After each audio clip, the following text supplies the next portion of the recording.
Hello everyone, today we talk about trade, slavery and settlements in 10th century northeastern Europe, a topic to which we have already dedicated some video, speaking specifically of trade of the Viking era, but not only, also the development of the Slavic principalities in Eastern and Central Europe, also and naturally because of the Christianization of the Baltic, of the north, and that process of town development that went along with that. And today we'll look a bit more in detail to certain aspects of this dynamics and pointing out also in a comparative perspective the differences between this very broad area, right? It is difficult to compare even within itself because the Hiberno-Norse are not the Hiberno-Norse, right? There are deep divides, but there is still something in common about these areas. But I mean that were generally less populated. They had a known urbanization. They had generally less resources. But what is fascinating about them is that they developed dramatically European trade, right, specifically during this century, right. In the next century would come to a different balance that we will take a look now, especially towards the end of the 10th century, right. It can be observed as the development, especially of northwestern Europe, and therefore the full importance of the northern, this broader crescent, right, that from, you can imagine, from the British Isles goes to essentially this range of Viking expansion, right, to the Black Sea and beyond, actually. As we've seen, there were both internal and external reasons, but let's say that this is the acme of the Viking trade, right, and also of this broader net of traffics that encompass the area, and that naturally intertwines with largely with Slavic history, but also with Byzantine, with Islamic one. And in fact, we start looking specifically at this major trade shifts that we can trace archaeologically at some level, because the growth of the trade centers and to an intensification of the exchange can be analyzed, for example, through the composition of coin hoards that are to be found in the Baltic regions, in many sites that display a high proportion of Arab silver coins, right, up to about the 70s of the 10th century. What does this mean? Well, this first of all suggests that by then the West broadly meant had a trade surplus, right? So the more developed areas of the Middle East, Near East, that had the upper hand in trade balance, they had more precious metal from their side, invested in these areas that were growing and exporting, right? So materials, as we'll see, that this had largely to do not just with production, but it was massively with slavery, right? And therefore the Muslims would pay in money for that. And consider that monetary circulation, notoriously, especially in the north of Europe, was not there proper, right? There were no mints yet, right? So only certain areas, like if you pick Britain, if you pick Gaul, in the Rhineland, you have this broader areas that after the Roman Empire built up with Romano-Germanic kingdom, something that kept working on the pattern of a centralized administration of some sort, right, to some extent, right, with specific centers of power, cities, mints, a specific authority. The rest of this world was rocketing at this point, chiefly as a medium, right, between these two areas. And albeit this money is not just product of trade, right? These hoards are to be found because some of the dirhams which came westwards from the Middle East were derived also from tribute payments to the Varangians, right? So we're talking about money that was collected here during the building of the Hiberno-Norse and so on in the from the tributary states that existed in the Eurasian steppe, and that naturally were Islamic or Islamicized, and provide this money This money also, this coin circulated in the same even pagan or Christian centers of Central and Eastern Europe as well. So consider that the Islamic market was the one that dominated. So these coins were what you would use as normally as that kind of currency, and together, however, with others, think about the Byzantine one, or even we find something, of course, westwards. But still, the trade balance is not in favor of Europe. So it's normal that this trade penetration actually is carried out pretty much actively. We know that Islamic trade was quite enterprising at this point. It traveled far and wide, and we'll see it better, especially later, looking at the presence of Islamic Jewish merchants in this eastern and northern markets. Think also at, I don't know, events like the collapse of the Khazar Khanate by the end, by hand of the Rus, that would eventually bring to all the people that were largely, the Khazar Empire was theoretically kind of a Jewish empire, right? This had come through Byzantine diplomacy to BM.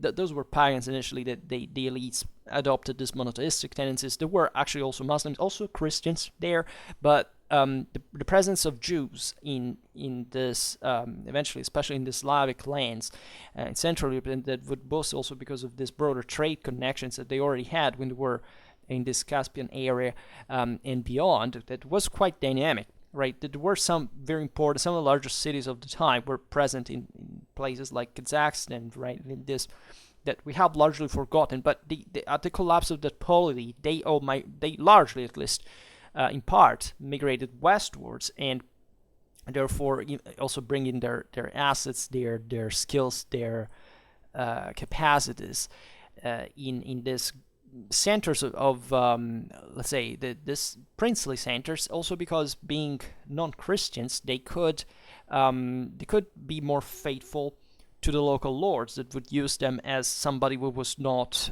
part of the local aristocracy, that wouldn't try to compete for power. So this is a dynamic that we find pretty much everywhere as far as the interreligious relation is concerned in stately building. That are very great examples. Think about the Norman. Probably we talk today about the Norman Byzantine Islamic culture. Broadly meant the apex might be Norman Sicily, but we find it even lots of Christians, of course, in the Caliphate of Cordoba, or lots of Christians, of course, even in the Near East, and Muslims in the market of Constantinople, together with the pagans, together with the Norse, right? So that's how deeply intertwined the thing is. And today we don't even talk about the broader market of war, the Mediterranean one, that was dramatically dynamic also during this time, right? We mostly remember the Viking era for reasons that are very specific and from an historiographical point of view, proper of the West. But we have massively forgotten that what was actually at the same time the Mediterranean in terms of trade, political, military activity, slavery, just like in the North, actually more, because more wealth was concentrating there. So that's what actually strikes of northeastern Europe at this time, because it's not that they had much of of local resources to exploit, but they still were able to expand their own markets. And as we've seen, this was also done violently at a point. And that's also partly what contributed to the thing. I mean, to the idea that, think about the Kievan Rus, right? Here we can't digress because there are so many things altogether we should discuss. But there is properly an aggressive policy in this sense. I mean, slavery, for example, tributes came as a result of that. Not that these people wouldn't fight among each other, but have a regular supplies of slaves also in their native soil, let's say. But the question is that this entrepreneuriality of the Viking era is striking, because it was literally one of those moments in history where things were literally put in motion by not a pre-gress situation, but whichever the reasons, the causes of that expansion were, that today we will not discuss them. They brought to connect very far away areas, right? We find Buddhas in statues in Sweden, right? These things, whereas from Afghanistan in Iceland, right? That's how far the scale really was. And in fact, consider that these realities are not even particularly documented. It's not that we know specifically so many details. We're still in the dimension here, especially for the far north and the far northeast proper, about relations that you could date historiographically to the to ancient world dynamics. I mean, people from the literate areas went among these pagan populations that and that we know thanks also to these accounts, right? But we suspect that there was something way more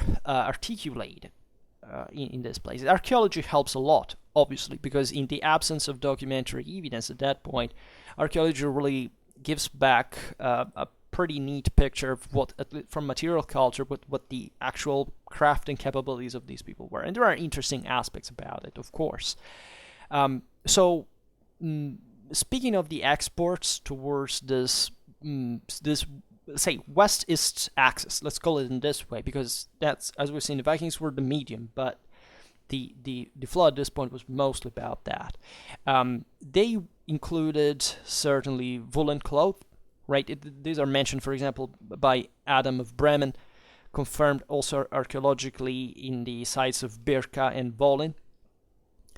Wine also and evidently reached at least as far as the Baltic in considerable quantities, right? That is to say, it came from properly the Mediterranean. It doesn't matter whether it was like from the eastern route, from the western route, right? Because you have vineyards in France as much as you have them in some areas, but it's important that there was an import of that kind.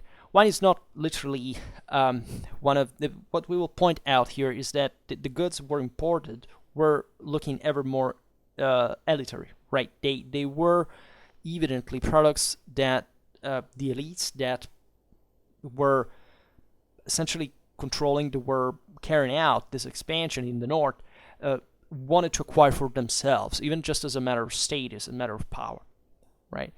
We'll see it with luxury goods a bit later. But wine already, in that sense, can't say it's properly luxury product, but it's still a non-necessary one, right? And it's not that locally unknown. In the north, they lacked alcohol. As we know, alcoholism is pretty much universal in history of mankind. But let's say that there is a refinement that is searched, and this is built particularly evident.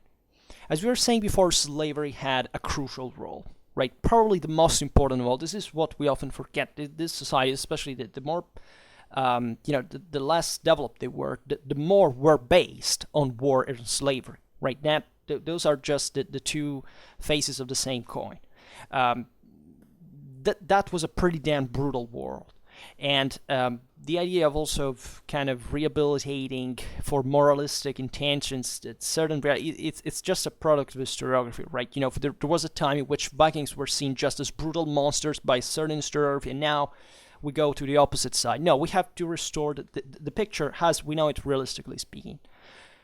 These were, of course, unstable realities. That is also what they had, as we've seen, a few local resources. So the expansion and the raiding activity of it was obvious, right? It's not that slavery existed everywhere at that point.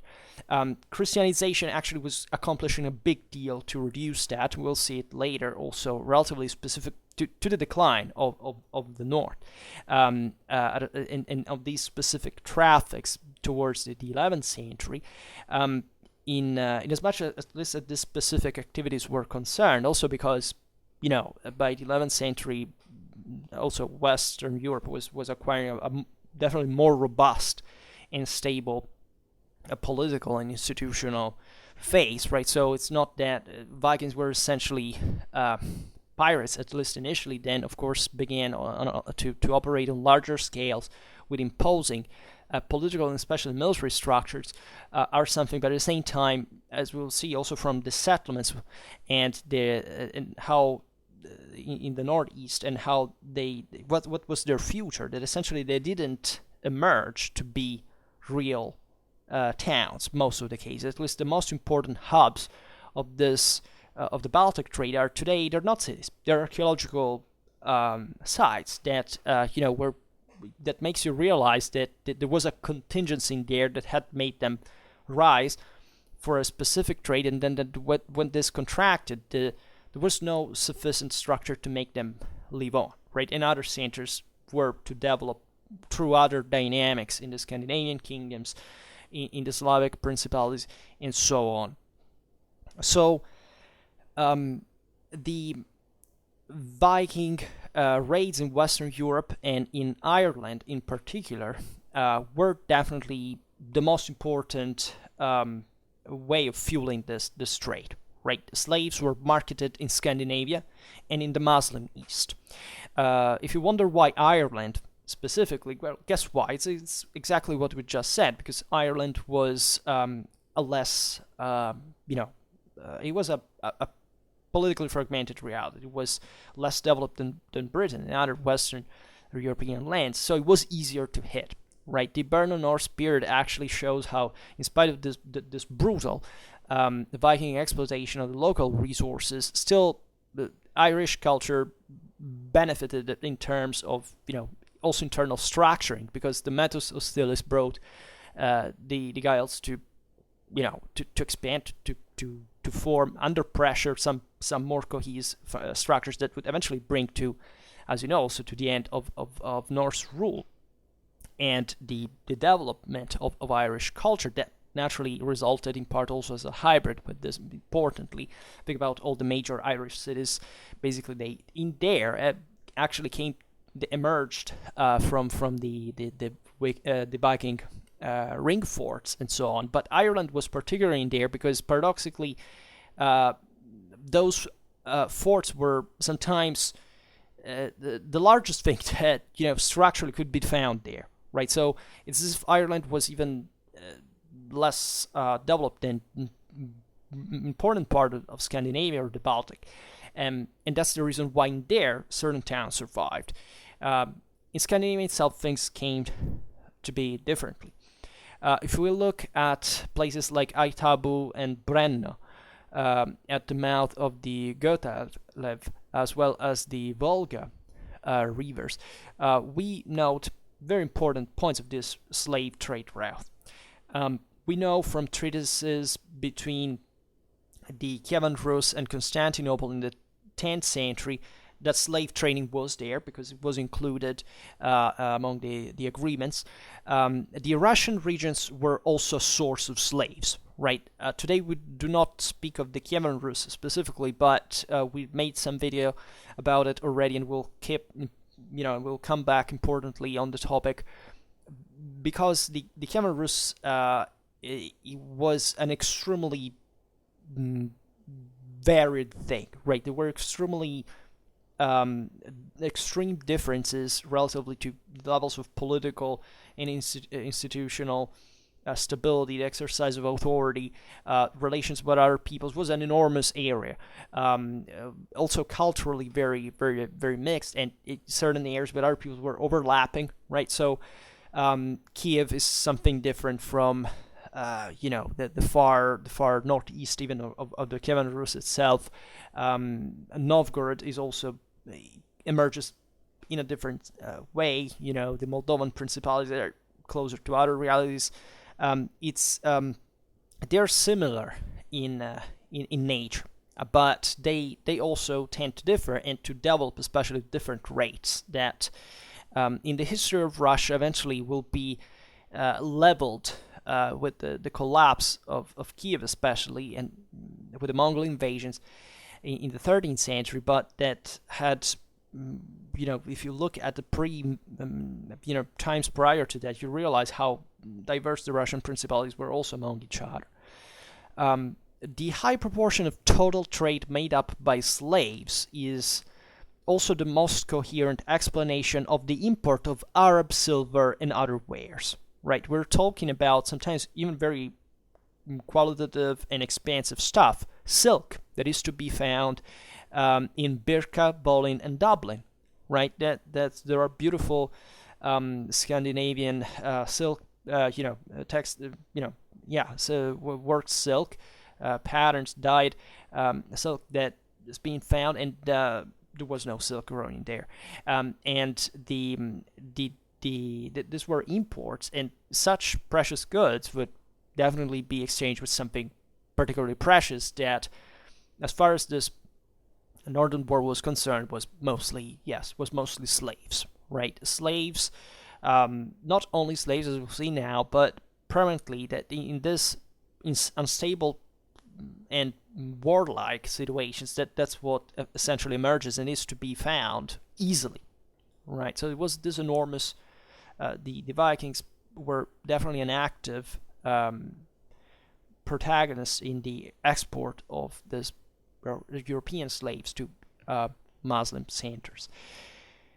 In the last quarter of the 10th century, the structure of trade relationships changed. So here we assist to the modification of this, because from now on, silver mostly flowed towards the Baltic and Russia. The silver, we know, comes from Western Europe at that point in time. So it means, quite likely, that the Russian exports of raw materials must have increased. So there is specifically an inter-European connection that starts happening, and that will have an important future throughout all the Middle Ages, even in the modern age, of Russian exports towards the West. Even though things would change, the beginning of the modern age was mostly grain, reach as far as Spain or Portugal through the north, right? At this time, it's probably and prevalently wax and furs that were, very appreciated in the West. By contrast, the export of Christian slaves from the West to the Islamic East declined and even stops, right? This is quite important as an indicator, because as we were saying before, if you connect, this is the end, towards the end of the Viking era, right? And we know that even in the Scandinavian powers, at this point, the Venturism is ceased, right? This is a time of, Knut the Great, beyond actually this time. But it's about the stabilization of the local power. This starts, not surprisingly, from Denmark. It was the closest to Central Europe, to the Carolingian world. It will take much longer in Sweden, especially in Norway. But it's probably the idea that, yes, you've been fighting for centuries to expand the strait, to accumulate wealth, to treasure that, but at this point you have to invest them and maintain something stable. Nobody likes to live like that. Nobody likes to live in a permanently violent and stable society. The elites start building something consistent, and this includes also stopping, not properly raiding other countries, but let's say at least, also these other countries altogether will have, developed the same structures, sometimes in a hybrid fashion. Think about England, that is at this point a kind of an Anglo-Danish proper country, we could say. At least those who rule it are all one in this thing, that it has come to stabilize, to have someone, also the most administrative systems of the time.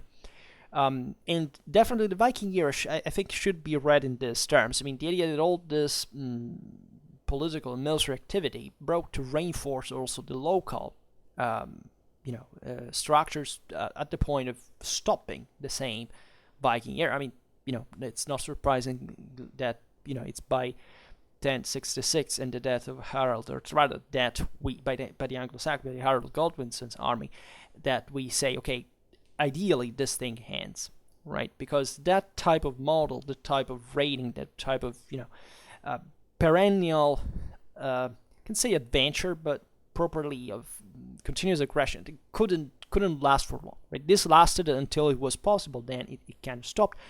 And this local stabilization brought naturally also to less availability of slaves, right? So there is the fact that this change was so sudden reveals how, if you want, how contingent the causes also the Viking era had been, right? The Scandinavian countries at this point would take a completely different path, right? Or at least a path that didn't entail anymore the this broader expansion, and would even seek actually to reinforce local structures, to seek not infiltration from the outside. So it's a very brusque change from outward to inward, and this contracts naturally these traffics altogether.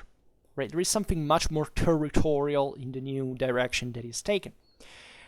People say that also at this point there is a crisis in the Central Islamic realms, right? Especially in terms probably of trade balance, monetary difficulties. This is also true, right? Essentially from the 11th to 12th century, the Europeans will start getting trade balance. They should start accumulating more precious metal than the Muslims, starting from southwestern Europe specifically, where not surprisingly instead, the urban experiences and markets would have and had already obviously a much progressed structure compared to the northeast. And this is a process that we can also trace culturally in a sense, but never quite detached from politics and society. Due to the gradual Christianization of the Scandinavian kingdoms from 965 could be an interesting date to start from, but and also the increasing prosperity of Northwest Europe, that, as we've seen, would fundamentally have more resources to cope with external attacks. Northwestern Europe, at this point, by the 10th century, the expansion of Western European economy was launched, right? And in the following centuries would continue. And albeit Southern Europe naturally had more resources, it's actually, if you look at the rates of growth, it's actually the Northwest. I mean, especially countries like Germany, like Britain, that would have the greatest growth in relative terms. And those were exactly the lands that were bordering, let's say, the Northeast, if we can call it approximately in this sense. So that is definitely another factor. The Christianization of Scandinavia is also someone coming up saying for the first time the slaves were human beings definitely had an impact in also reducing slavery, but in more concrete terms, it was also, the Christianization of these lands entailed, as we've explained in many videos, properly the creation of certain local permanent structures. I mean, the only fact you had a church entailed a territorialization of power, center of power, proper towns, right, and to found dioceses, and when the local princes could rule from having an administration, tax system, and that's how the history of certain kingdoms has begun in the first place. Surprisingly, we were talking about Denmark in this process as the first of the Scandinavian countries in progressing toward that direction. So besides the principal items of trade, so as we've seen, slaves, wax, furs, and luxury goods that we'll discuss in a while, we find also naturally other raw materials and craft goods that were traded also in large quantities, as you can imagine, over medium and even long distances, and marketed in some important sites. We find glass and pottery from the Rhineland, vessels and soapstone and metalware from Scandinavia.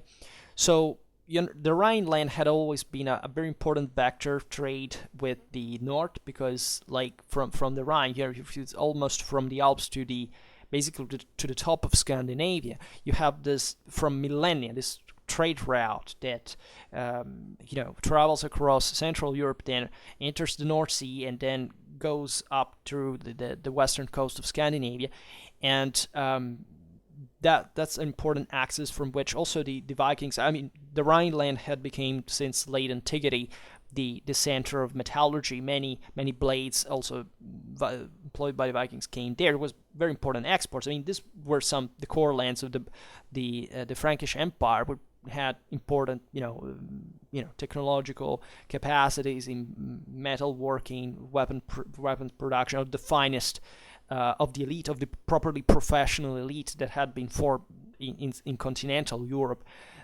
since the 8th century. So, like, you really have the top of that. In the fact that this stuff was also exported in the East, that also was, pretty well advanced. Byzantine Islamic military had something, definitely comparable.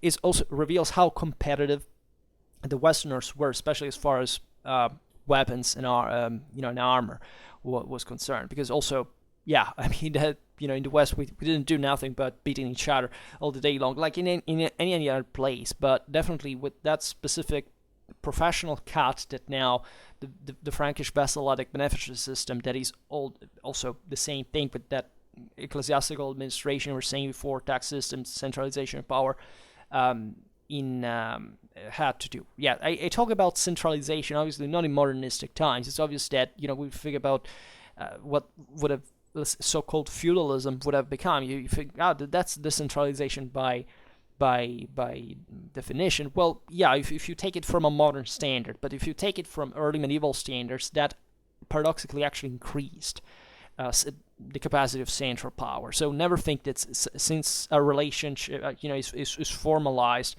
a vassalic relation is formalized through I give you land and you stay there and I'm here, right? So it's basically a decentralized thing. Still, it's how things worked at the time. Like, there was no other way to give that sovereign a proper power, right? And that's the reason proper why places like Scandinavia were eventually feudalized and would territorialize their power in a much more concentrated way. That passed through feudalism. It's not that power were further more centralized, decentralized. It was way more decentralized during the Viking era, right? Because everything was fragmented in a way. And the Viking era itself contributed to change that.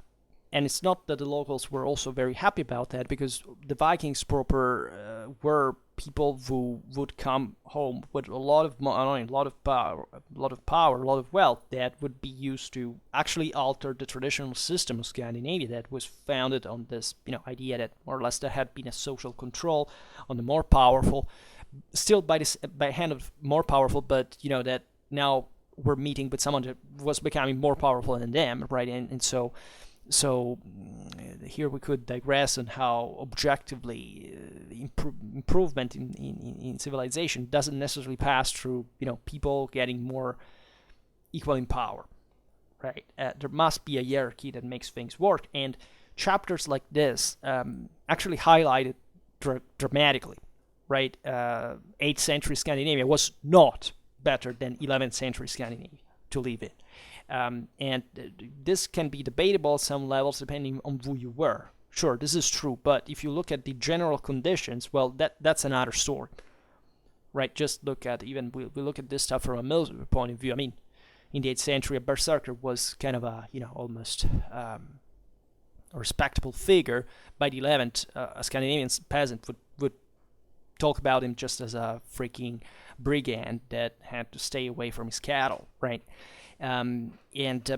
So I deem that as definitely as an improvement at many levels. And I say, as you know, I'm giving this cut to the video because, as the others when I discuss this, because sometimes I get the impression that when we talk about, in popular culture, we talk about this specific realities, we're trying to say, the earlier the better. It was completely the other way around, right? It's the same a reason why in an idiotic, at least in as far as the artistic intelligence is concerned, show like Vikings, you had the complete historical nonsense of the first Vikings that would like to raid abroad, but there is the evil king that prevents them from doing it locally. It was the completely other way around. Had they made the show in the other sense, it would have become way more fascinating and controversial and beautiful and historically accurate, by the way. But yeah, I always get the sense that there is a whole bunch of kids' generations that got it completely wrong at so many levels, not just historical ones. And I feel the need to come out at least with a food for thought, to say that maybe there is something else to look at here and there. So we notice definitely an intensification of trade in the Baltic region, as we were saying before, linked also to the capacities of Russia. And its stabilization definitely contributes also to the amount, increasing the amount of traffics. Right, it's exactly how it happened in Western Europe. The Vassalic beneficial system contributed to rationalize, to vehicle, to channel properly this greater amounts of products all at once, and to stimulate. If you wonder how that rate of growth that we were talking about before happened in northwestern Europe, well, it's exactly because of that. So something similar actually happens in Russia, and today, as we were saying before, we can't talk about it, but it's really about more or less the same thing, with different political and social structures, but still in the same. So it brings to a further stabilization in the area.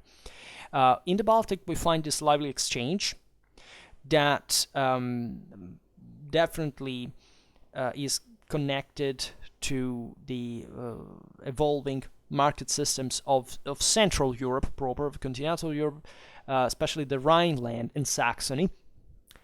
That, not surprising, I mean, Saxony was becoming the new center of the empire, had actually already become during the 10th century, in the Rhineland, because of its historical trade relevance, as we were saying before.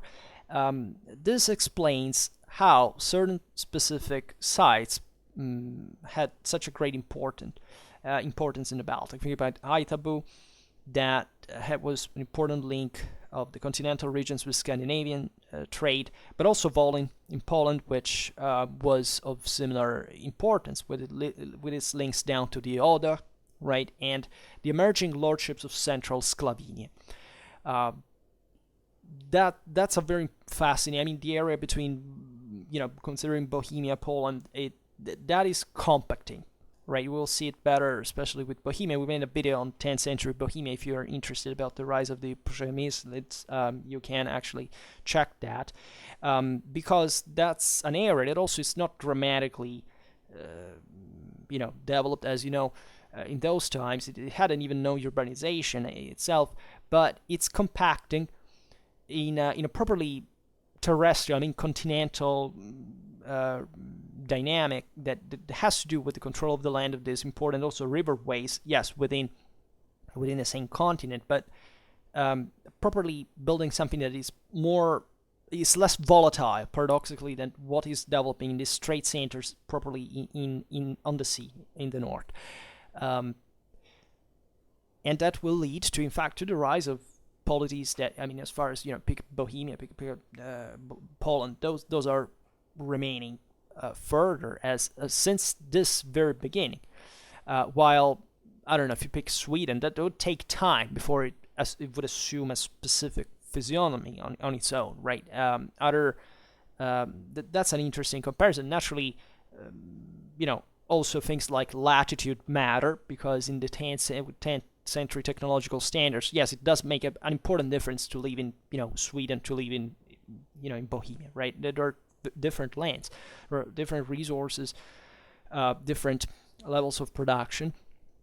But it's a bit the same reason why this happens. Also, the geographical factor, of course, helps, because one thing is to just invest in the sea, which doesn't mean by definition to create a territorial power. This is to be found also in other important republics that are rising at this point. Think about Venice, that doesn't care about expanding the sea on land, right? Instead, if you're a properly terrestrial power, you definitely seek for controlling land, which is a completely different political and institutional culture, right? So the intensification of trade in luxury consumer goods is certainly also the explanation for the location of craftsmen in the trading centers of the North Sea and Baltic regions. We find in archaeological sites such as Dublin, Aitabu, Wolin, and Birka, in particular metal and leather working confirmed.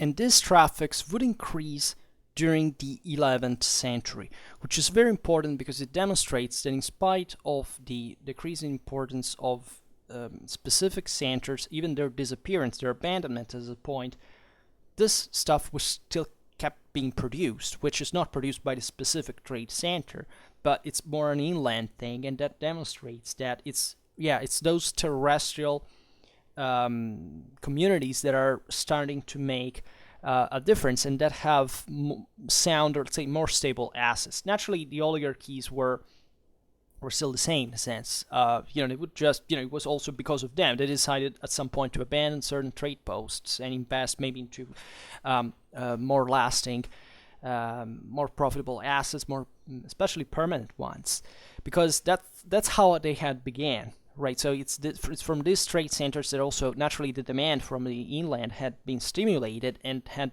been started now as a cycle that wasn't stopping. Right, this aspect of land building is crucial, right, because it's still part in perspective of that basaltic beneficiary, let's say, success, that even if it wasn't, these lands wouldn't be properly, their elites were imitating the Frankish world like crazy. So in part we could say it's as if by osmosis, basaltic beneficiary system was properly exported in the air, but still with much less intensity, but still in that direction. That is very, very important. So the location of crafts also contributed to the growth and the thickening of the settlement at North European trade centers, those that were evidently better connected also with the hinterland. And in many cases, this brought to complete or partial fortification during the 10th century, that, as you know, also in continental Europe is the century of encastillation, so-called Iron Century, the one of probably the second invasions, including the ones coming from this north, and that, however, do not have most of the times, if you make a broader balance in the world continent, didn't much to have with invasions, rather with properly the capacity of expansion on the surroundings. And naturally, yes, there was a defensive function, but it was properly kind of an economical investment. It was saying, okay, if you think you can, for example, take over this place, it was directed mostly to the local oligarchies rather than to invaders, because it's not that the Hungars or the Norse or the Saracens, created places where they eventually would generally stay. The only exception is Normandy was actually settled proper, and other lands, yes, in the northwest, where we have seen the local populations were so, can say defenseless, but where also the Vikings could settle permanently, right? It's not that these peoples had a dramatic demographic capacity, but definitely in places like in the far northwest of Europe, right, there were already very few people, so naturally it was easier to reverse the balance. In fact, we know that, in the British Isles, there is even an important genetic impact from Scandinavia, but it wasn't the other way around elsewhere, right? Even the Varangians, it's not that they were actually settling like in groups like of Scandinavians. It would make a difference among the Slavic population was there, right? It was actually the local oligarchies. These people came mostly as mercenaries. That's how you should see the thing, and we will talk about that specifically. If you can read from Todorov, right? How, in fact, the Kievan Rus was essentially a Slavic thing, right? Nobody denies the importance of the Scandinavian influence, but at the same time, if there was something stable in there, it was largely because of the pre-existing conditions, where the Vikings properly penetrated, because there was already wealth there to be exploited, right? And that's how the thing was done. So these cities were also entailed, with the protection of the local countryside. Right, it was the idea that in case of enemy raids and so on, the people living outside in the country could flock within the city walls and with their goods and so on, so that the assets that from which the same urban, quasi-urban settlement at this point, because speaking of cities is a big word in this context, right? It's not properly a full urbanization. That would take much to come in these regions, but Still, it had the evident function of being a permanent settlement, right? Only some of them, however, would achieve this. Other settlements varied very much in stability. Kaupang in Norway, for example, was abandoned at the beginning of the 10th century, which is pretty early. Paviken on Gotland and Menslin vanished around 1000. Birka also was gradually displaced by the royal center of Sigtuna, right? And here, the fact that it was a more important political authority definitely played a role. This happened from the 70s of the 10th century onwards. Also, Aitabu was replaced in the 11th century by Schleswig, right, where the earliest cathedral might have been built there since the time of Knut the Great. Even in here, an important authority that creates properly even that reinforces, fuels an ecclesiastical administration that is based properly on a more permanent and sounder base, that has more assets than just what a trade center can have, but not just because the trade center definitely accumulates wealth, but not necessarily is located in a place where the further expansion for having a more consistent power is present, right? Islands, generally speaking, are not such a good idea. I mean, the smallest ones. I mean, they're good for trading. They're very well played, but they also do not have much of an hinterland. These are also, the larger. I mean, the local resources are scarce, as we're saying. So you really have to have something large, as it can be.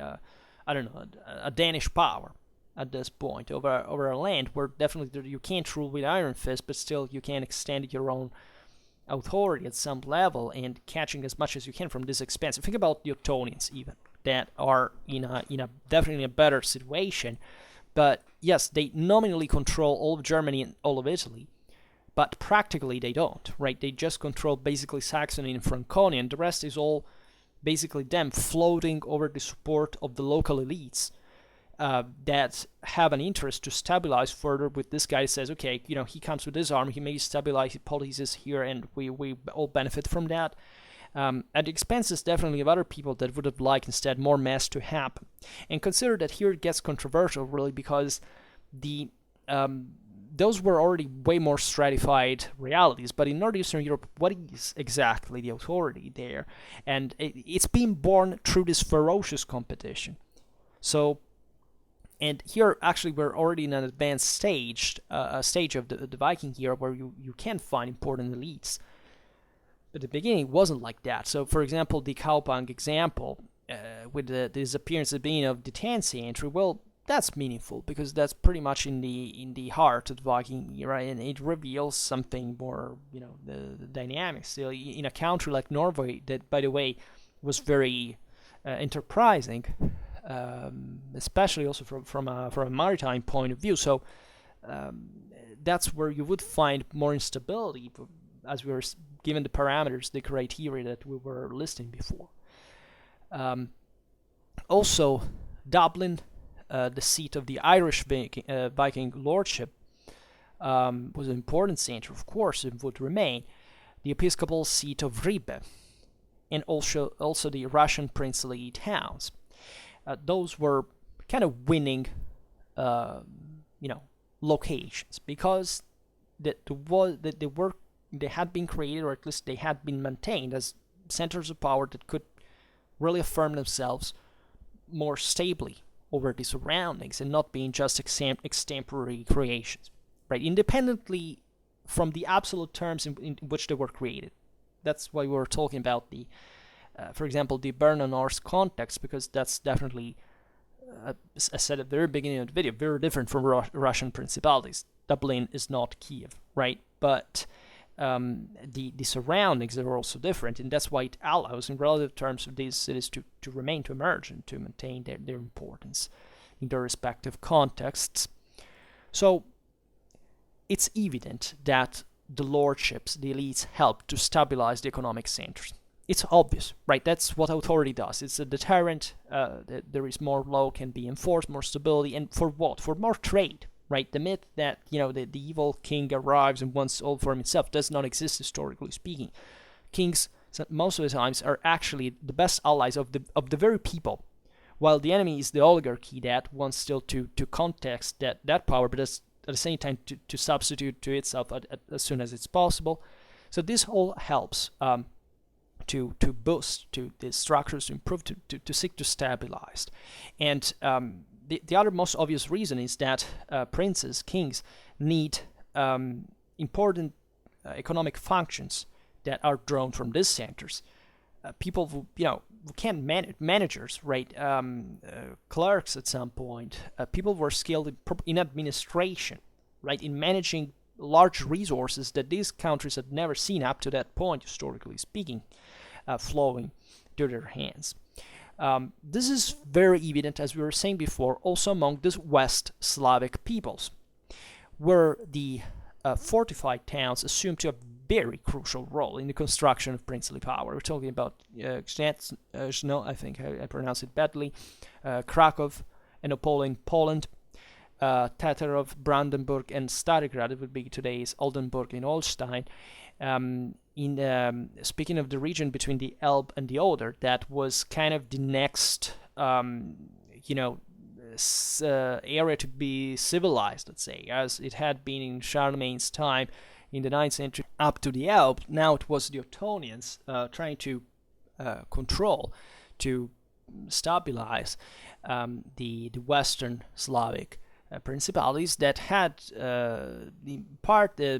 think about Bohemia would enter specifically in the Holy Roman Empire from an institutional point of view, first as a duchy, then as a kingdom. This happened centuries later, but still, the idea was that they had to be inserted in they had to be included in this, and the elites of this Western Slavic people were very glad of that, because they had spent their whole existence trying to stabilize the local situation, to curb the local nobility, and the recognition of their power from a greater one, like the Eastern Frankish, could an imperial one at the end of the day, could definitely help them in this. Not because they like to be invaded, as it happened, as they were raided and this, right? And that also helped, however, as a military threat to stabilize also forcefully their own power, to create an internal cohesion, to resist to these ferocious Eastern Frankish invasions. Some of these centers, naturally, between the Elbe and the Oder, had also important resources, also mineral ones. That is particularly evident in Bohemia, for example, that it was, in fact, the country that would, among the Slavs, would, at least the Western Slavs, would develop earlier, exactly because of this proximity, good geographical location, and properly an entity also better concluded in itself, say, than Poland, or that could be more easily controlled, more compact as a dominion, provided with important resources. And where you find, in fact, the models are all taken from the West, right? That's the deal with this broader, this northeastern area, at least up to the point where the Byzantine influence instead arrives. Actually, the Byzantine influence arrived even far up to places like Moravia, and there was naturally a competition even between the Roman papacy and Constantinople to win over these peoples that were during the process of Christianization. And as you know, the Western Slavs would fall into the West, the Roman papal and properly Holy Roman Empire sphere. We find other important centers like Kurzim, Lubice, and above all Prague, right? That in Bohemia dominated the picture. These were born fundamentally as multiple settlements, including a lordly fortification, a suburbium, and a craft working, for which there is archaeological evidence. So these centers, we know, they rose because of their trade importance. Prague, in particular, right? That would become the center of rulership, surpassing all the other Bohemian fortifications. Remember that the Slavs, we haven't talked about this much, but they had there are specific military reasons also for which these centers emerged first as forts, right? This is in a nutshell also the history of proto-urbanization, right? Also for many other cultures, they were scattered centers at the beginning that, as we've seen in here, were also competing with each other, and they were structured mostly to exist, to survive, to have this preservative role of the meager resources at the beginning were available. So they also acquired this, they naturally emerged in part of important communication routes and rivers and so on. Prague is a beautiful example. It basically surpassed all the other Bohemian centers by the last third of the 9th century, and developed pretty much during the 10th, right? And where its extended suburbium, right, the Mala Strana on the Vltava, which was properly an island trading center, in which, according to Ibrahim ibn Yaqub, which is an important Hispano-Arabic Sephardi Jewish traveler and probably a merchant himself that described this reality, points out how the Slavs from the city of Krakow and the Muslims and Jews from the lands of the Turks, and here it's probably talking about those Khazars we were saying before, came together in a multi-ethnic market that was similar in this sense to the trading centers of the Baltic region. So you can imagine in these trading centers how much elites would dwell and would prosper and would secure their authority and control capability. In the Baltic, the foundations of later medieval trading history of Northern Europe would be shaped by the Huns, but in a sense were already laid in the 9th and 10th centuries. In spite of the instability we've seen before, the emporia of the Northern Baltic, which would in part also develop into cities during the centuries, but properly already establish a model role, right, a characteristic for the towns that would in fact emerge later on. Also, centers of either new foundations. Think about Lübeck, that was properly the capital city, the first and most important city of the Hanseatic League, that actually was built over a pre-existing Slavic settlement in the 12th century that had gone destroyed, by the way, and abandoned previously.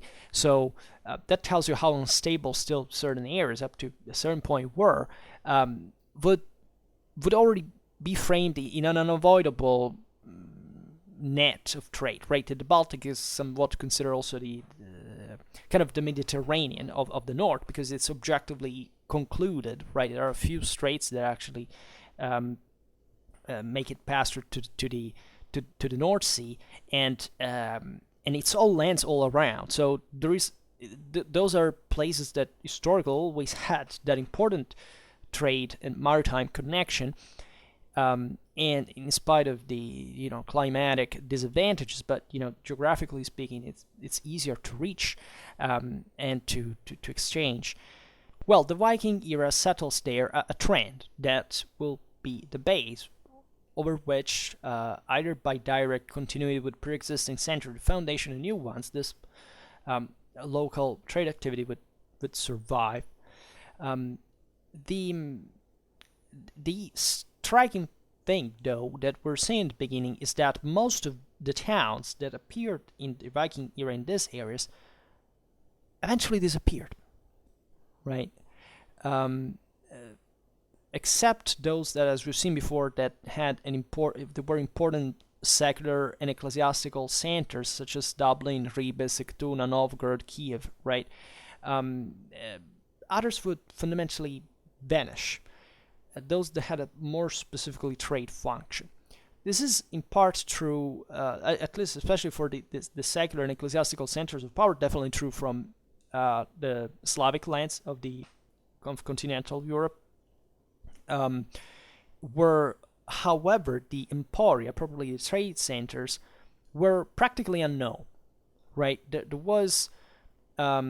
are casual markets mentioned, but as it would be obvious, but fundamentally the big centers start a bit from the beginning to happen. There are others that are curbed, like other crushing, others of course, but let's say that there is not a more eminently trade direction as you can find in the Baltic since the beginning, with certain specific centers that are dedicated just to that.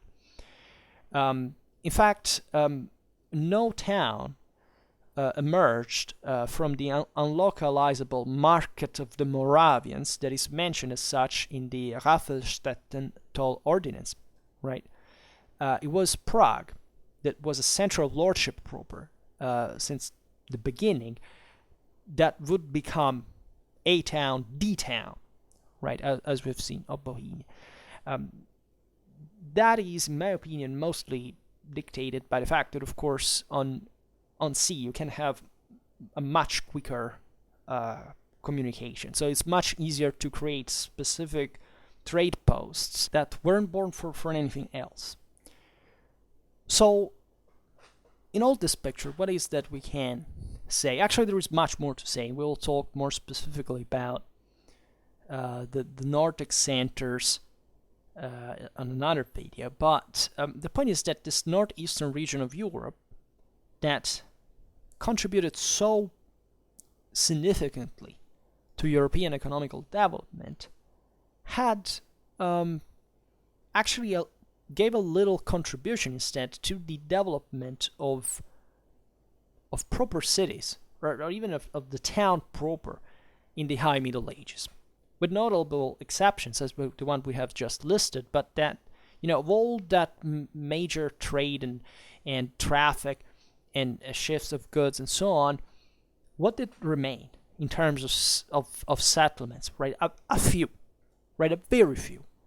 In fact, we do not even clearly know how and why certain centers produce this figures of long-distance traders and merchants. As I was saying at the beginning, I think maybe I have a military bias on Schwerpunkt, but the question is, it was sometimes violent expansion, or at least it was an expansion that entailed piracy, or at least even military service, mercenary, higher, professionism. It wasn't linked, even in there specifically, to a merely economical activity. It was an important political and military one, and social, as you can understand, together, but that expanded violently. And we were talking about the Viking era. We're not talking about, the year of picking flowers, right, all around the North Sea and the Baltic or Russia or whatever. Here we're talking about a society that expanded for reasons that were not immediately. Let's say I have a bit of wealth and I want to capitalize upon it, right? Here it was like people that abandoned their land just because maybe they were even starving to death, or they thought they could settle somewhere else and they had to fight through, right? And as we were saying before, the Norse were also colonists, but altogether they made their fortune also through this violent expansion in the surround that fueled all that hell of a slave trade that is what is at the base actually of this great deal of economical expansion. So this, in my opinion, is the answer. And you clearly understand that in this process, yes, there is a lot of state building involved. We were saying before the example of Denmark, but also the Western Slavic principalities are pretty damn good example. But you could actually quote even Saxony, or any Frankish area that fundamentally had to strengthen its own political and military structures to cope with the second invasions, right? And so there was a state of agitation and a state of emergency sometimes. I mean, certain settlements were also wiped out, by bands of rivals that went raiding, destroying each other, and that lived in this condition of permanent instability, in a sense. So that also doesn't surprise more than much. And it's here that we can also start drawing a bit of a comparison between certain areas of Europe. As we were saying before, the Vikings were merchants, but also activist raiders or warlike conquerors demanding tribute, right? Also absorbing wealth from other lands to bring them their own, and to control them as this system that could fuel itself as still in the same way, that would settle something in terms of local infrastructures and personal power and so on, but at the same time still founded on military clienteles. We've seen it pretty well in all the videos we made on Viking military organization.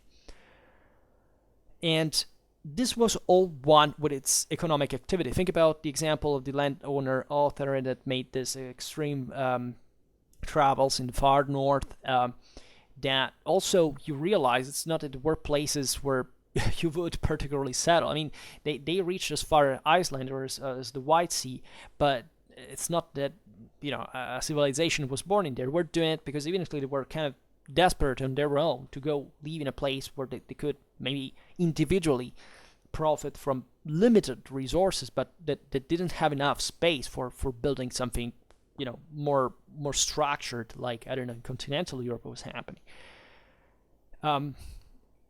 Some of these people you understand the entrepreneuriality of them, because they would try, even like author's example is when they will have to talk about them is exemplificative, because they would try this like a lifetime bet, right? They practice this at least a part of their life cycle to say, okay, if I make it, I will probably grow in importance. I mean, also my family will think I will manage to create some clientele on my own.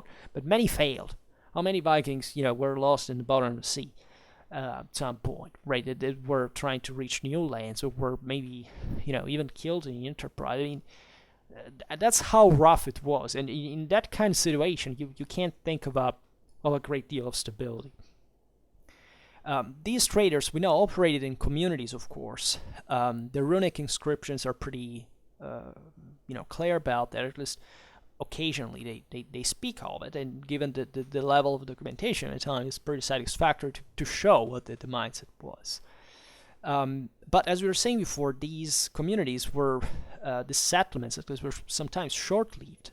These communities were somewhat even built casually. They had sometimes not even a fixed location, nor long-term union bounds by oaths of the merchant guilds of European continent are to be found. Such corporations did exist, right? In Scandinavia, for example, in Thiel, there are runic inscriptions from the 11th century, but it's kind of the only case, and still by scale that they weren't surely different from the ones of the southern lands. If you look at southwestern Europe, then you have something very different in comparison.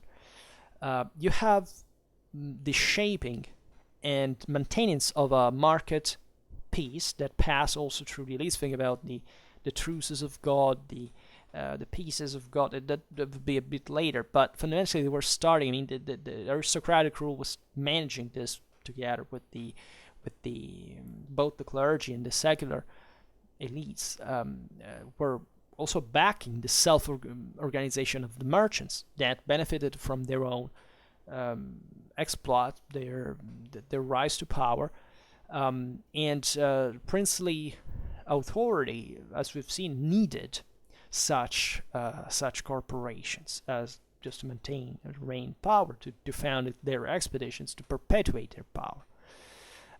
So we can say that what would make proper medieval urbanism as a precondition couldn't be found on a long term. I mean, this great growth of the northeastern trade, especially during the 10th century reaches its peak, is due to contingent reasons that surely have to do with local situation, but that can be seen just as, the warlike peoples that manage to exploit successfully the crisis of more developed civilizations. Think about the crisis of the Carolingian power, of royal power in France, actually in the 10th century, even the gradual decline of Islamic economical hegemony, and that make it to make this imposant feat during this period. But when the conditions for that thing to happen are over, times were not mature yet for a more permanent urban settling, right? While we have to search for the social and juridical makeup of such pattern elsewhere, right? In the core land of Carolingian Europe, especially in the civitates proper, that is the cities, right? Not towns, right? A great difference, right? Those are not cities. The city is something else, right? It's something that has properly in Europe most of the times a Roman origin, and that lives through a certain specific pattern of authority, of control, of juridical development, of literacy, of per capita wealth, right? So the core of Carolingian Europe produces this in the civitates of northern Italy, first and foremost, and also the ones of the West and East Frankish kingdoms. Yes, even the Eastern Frankish kingdom, that up to the century before had not been partly urbanized, had as at this point acquired a very different phase, right? Also, thanks to the countryside resources, right? Because the vassalitic beneficiary system does help to create the city, right? The city, remember this, do not reason in progressivistic, modernistic terms. The city in the Middle Ages is born because of the countryside. These are pre-industrial society. The overwhelming majority of the people lived in the countryside. And if there are big, fat, rich cities, it's because there is a big, fat, rich countryside, and because there are elites that manage to build that. So if you look at Italy, at France, at important parts of Germany, actually, even of gradually other places naturally have the same thing. Now, some are controlled also by Islamic powers. Think about Spain.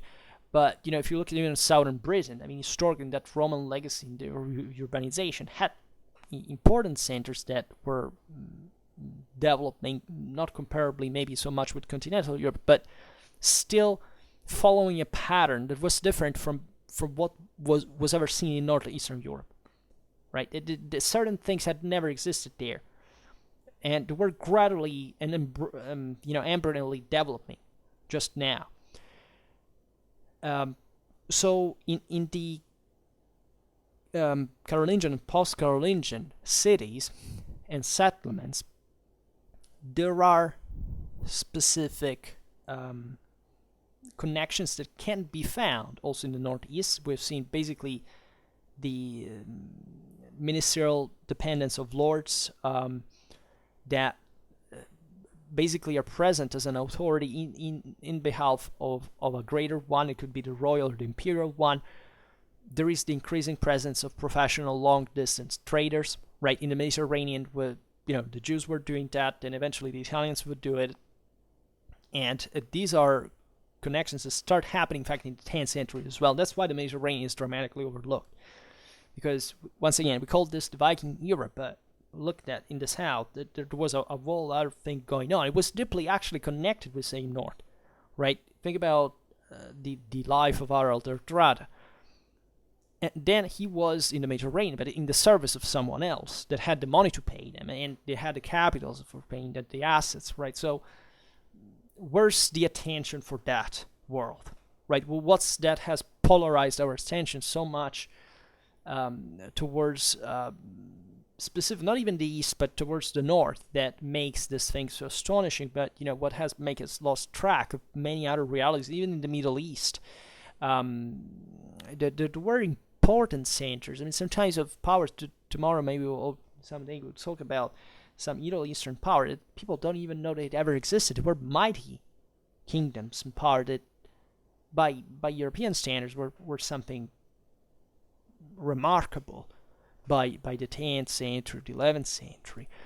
it's a bit like the Kievan-Rus, right? I suspect the Kievan-Rus is also very overlooked in this regard. I mean, the fact that we mostly take a look at the military or entrepreneurial side of it, but if you think about in terms of state building, that was an imposing thing. They had a hell of resources.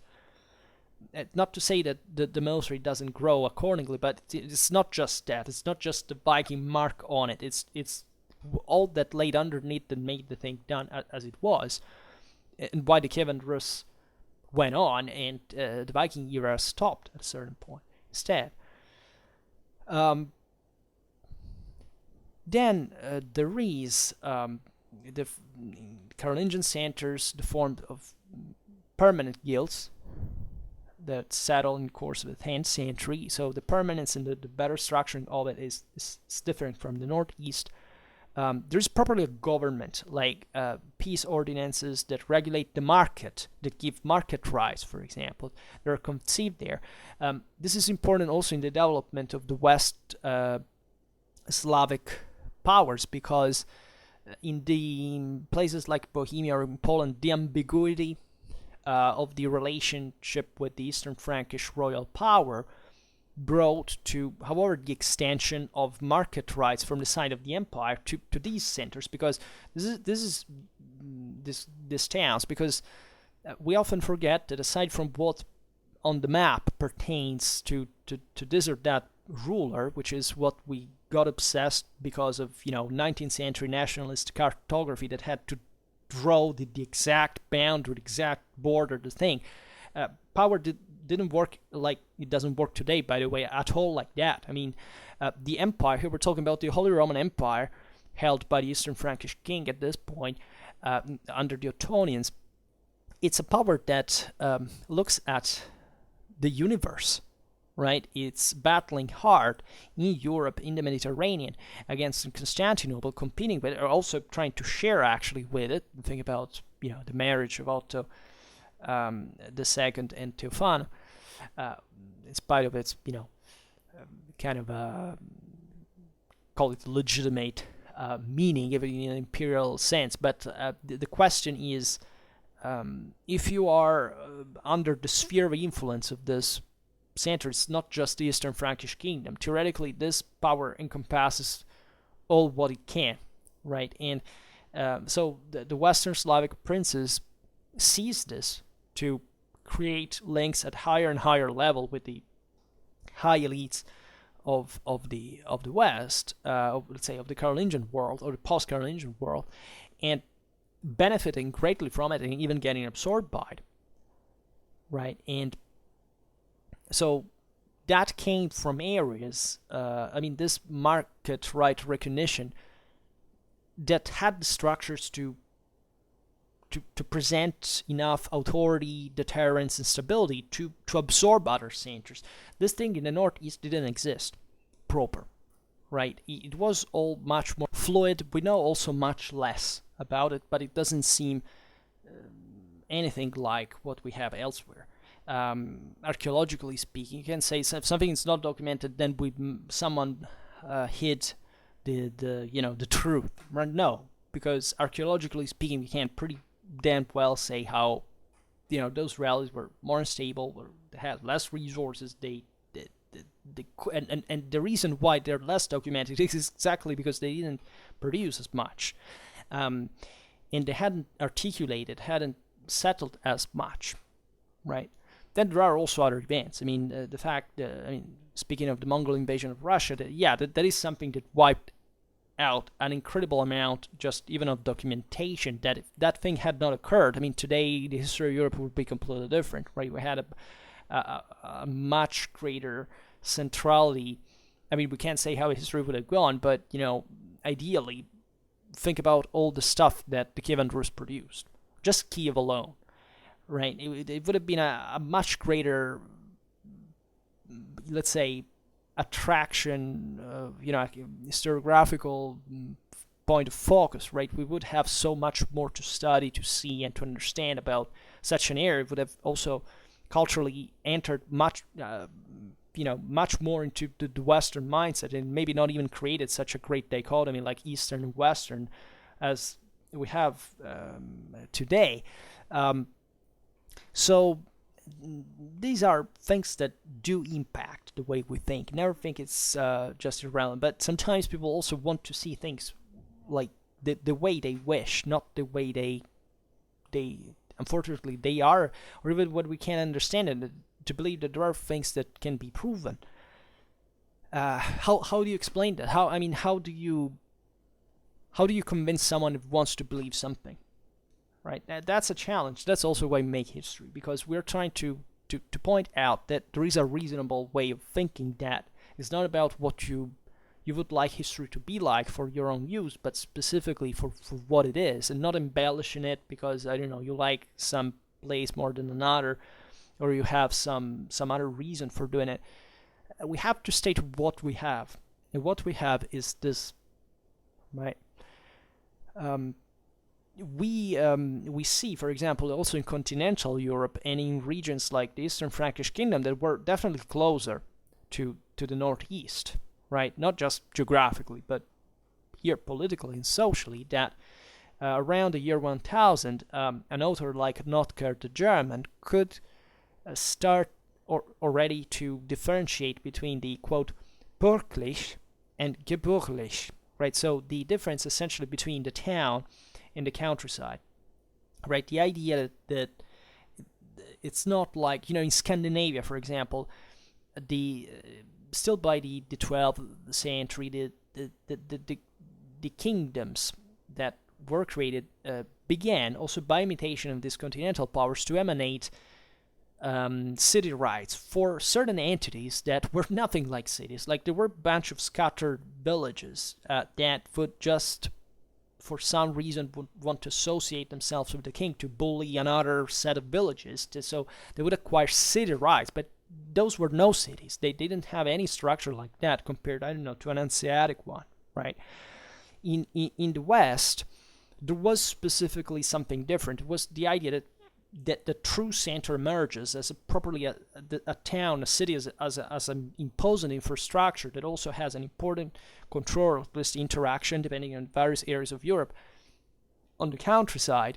And you can't start drawing the distinction between those who are in the city. They also create essentially their own elite, right? And the countryside that is peasantry is being also controlled. We were talking about it recently, a video we made about Philip of Swabia and Otto of Brunswick. Well, the word there was the merchants, the merchant oligarchy of Cologne. You wanted to get rid of the archbishop.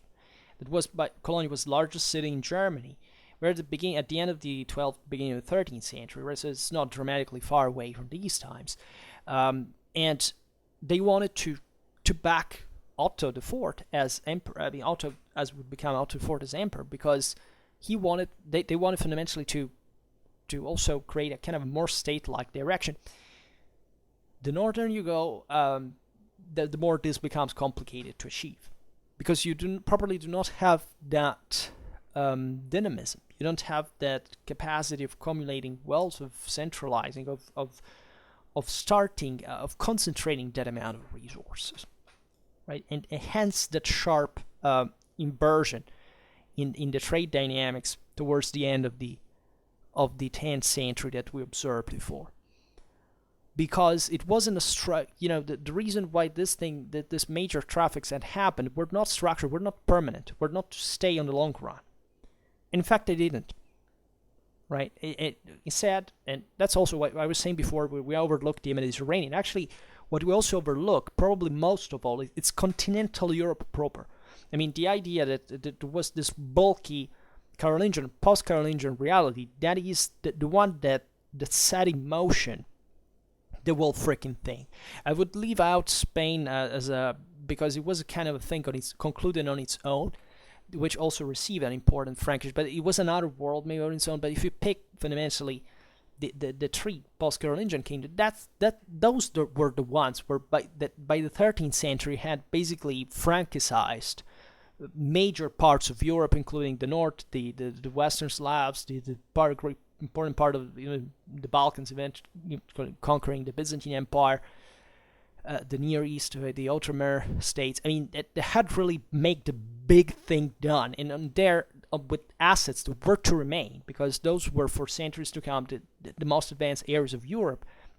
They're technically still today, right? And the question is, whatever happened in these previous centuries, well, should be dramatically studied at all levels, because it's possibly the single most important thing that happened in a wide range of historical situations. Because I personally never seen, I'm not aware, like this might have happened, I don't know, somewhere else, maybe in China, maybe in India, but I have no idea, honestly. I don't even know if there is such a study. But the rates of growth of Western Europe during the High Middle Ages, Low Middle Ages, are something unseen in the history of mankind for those time standards, right? It's certain, it's a brutal expansion, right? It's not even something gradual, progressive, because I didn't know technology improved. No, technology didn't improve. Crop rate didn't improve. These people just began to expand like crazy, and it stayed like that, right? And where's the space of in popular culture for that specific attention? When we talk about these topics, it seems like it's all just an identitary problem.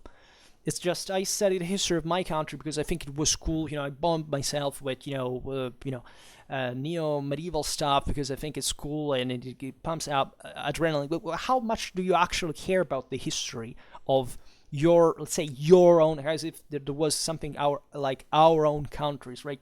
But what do you actually, how far do you actually care about what actually happened? Because this is exactly what happened. And how much people care? No, there is a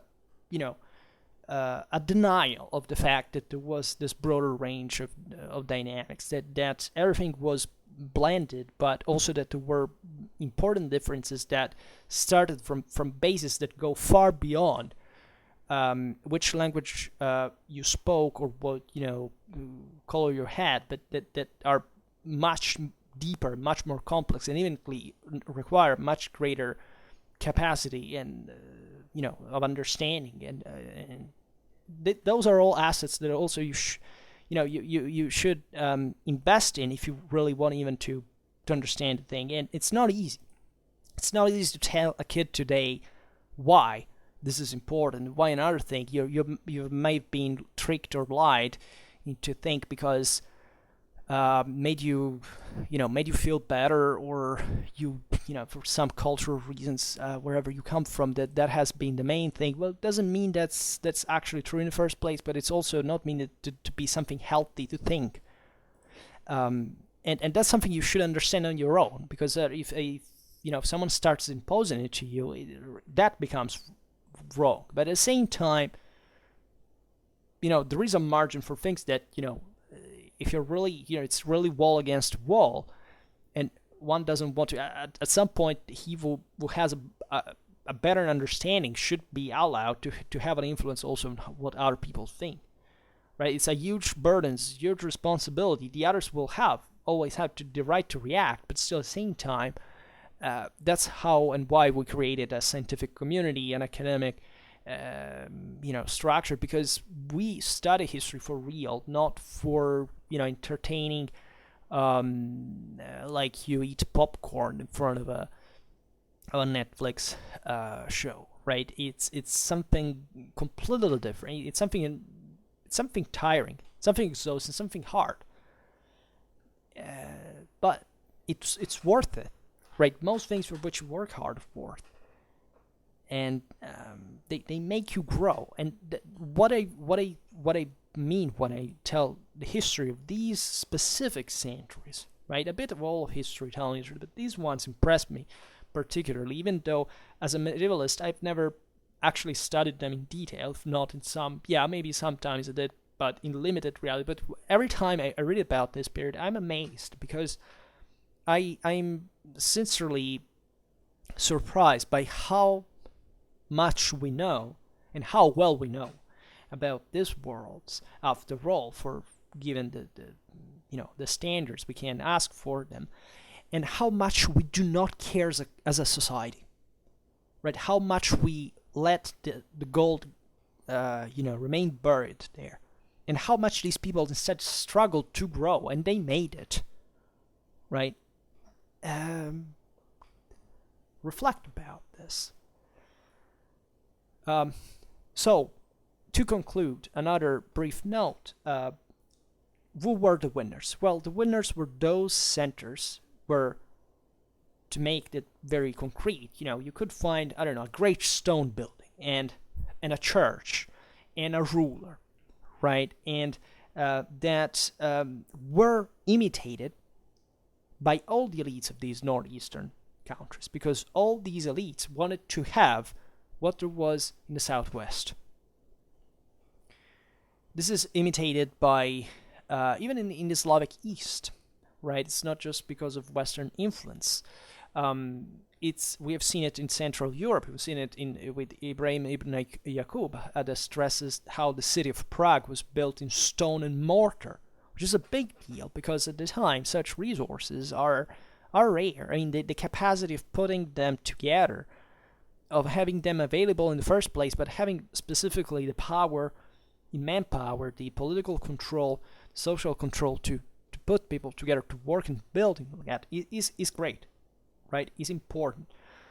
Bohemia would especially develop a very good monarch, a very stable monarch, right? That's in the broader legacy of the Czech Republic, that throughout even certain tough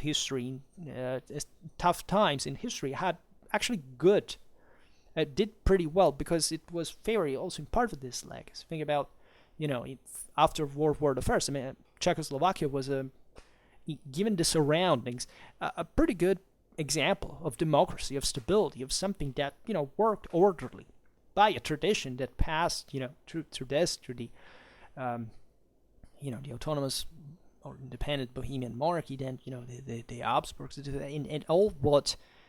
However, this land had concretized by itself, right? There was. We'll talk about Bohemia also in the next centuries because it's an example also of integration. Think about all the German immigration in there was favored by local kings that didn't bring at all to ethnic divides, as it's sometimes thought by nationalist historiographies. Those are things that began to happen just from the 19th to 20th centuries for reasons that unfortunately have very few to do with the actual tradition of Europe. That is an open tradition, that is an intelligent tradition, it's a clever tradition. And these people showed them pretty well, right? These other indicators can be definitely the idea of having properly a civitas, right, with a ring wall, a multiplicity of churches at a point, right? It expands. That is, building structures that are located according to a preconceived plan by an administration, by a government, right? It even is able to conceive an urban ideal with lords that give specific urbanistic or architectural form, right? That serve to, as an example, also to participate to this, right? They're not exclusive, right? In part, of course, they put limits in the various social classes, but at the same time, these classes have all a role in this. They're all important. Nobody is excluded in that sense. And naturally, there is an important religious principle because the model is the holy city. Never underestimate that, and even especially thinking about the Northeast and that had a more recent pagan past. These new ideas of Christianity and were all, also interpreted in their own way. That sometimes even in a more absolute central realization of the fact that these communities felt themselves to be more independent than others. Elsewhere, I mean, in southwestern Europe, there was already properly something like an empire, like a church that had specific seats, specific points of reference. These powers were very still for many centuries would maintain the idea of the legacy of the ancestors, of their traditions, of something that surely reflects the from one side the fact that these towns are, as we've seen, are smaller, are framed in a context that is different, but they still also contribute to define a new center with loading it with pre-existing meanings. And this is to be found sometimes in realities that are already Christianized, but kind from fresh. And you think about the Eastern Frankish kingdom, right? There is an example when Mindwerk of Paderborn, the bishop says that he had to have built his city in the form of a cross. Specific. That's a beautiful symbolism. Like, and you could do that because when you literally create a city from scratch, right? Which is something that, I don't know, in France or in Italy you do not quite find. You can't found a village from scratch. Maybe it's a town from scratch, but still it has to become a city autonomy. Here instead, the various centers, of course, are smaller. In fact, they are towns themselves practically, but they're meant to be also something bigger because they are meant to be, you know, new episcopal seats. They're going to be the new points of reference right then. In lands that where these centers hadn't existed before, consider also this, that it's fresh and new in certain lands as a form, as an infrastructure, a form of power, right?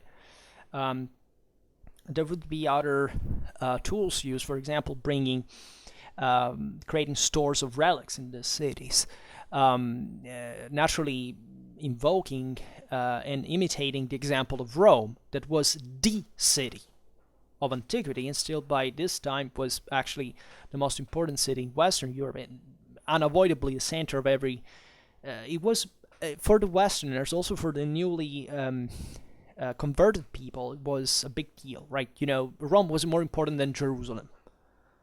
Literally, we know it. I mean, there are beautiful Icelandic travel journeys with pilgrims that, you know, tell the history of how all these cities they crossed to reach Jerusalem, and they obviously the city that they describe the most is not Jerusalem, where they arrive in the end, but it was Rome. These people remain amazed. Just imagine coming from Iceland, I don't know, at the beginning of the 13th century. How do you think Iceland at the beginning of the 13th century was? So people arrived to Rome, and they found something that they never see. But we're not talking about just the relics of the past, the monument. We're talking about properly, you know, what the papal curia, what the city, what the broader deal of just, you know, having multiple, you know, it's not that Rome was huge by that time, but there were larger cities at that point, but it was something that a person coming from that far north would have never imagined, right? It's difficult for us to understand such things today, living in metropolises and you know, being used to the idea, okay, well, it's a building. Right. Well, what's the deal with that? Many people, I discovered, you know, many people do not give a damn about even monuments, about things, because they probably do not know what they are, right? And that history also serves to this, that is not just anecdotally saying, okay, well, that building is important for that reason. And then if you don't make them understand what that reason means, that's where history enters into play. Well, the person will not understand because doesn't have the tool to realize contextually why something is so important.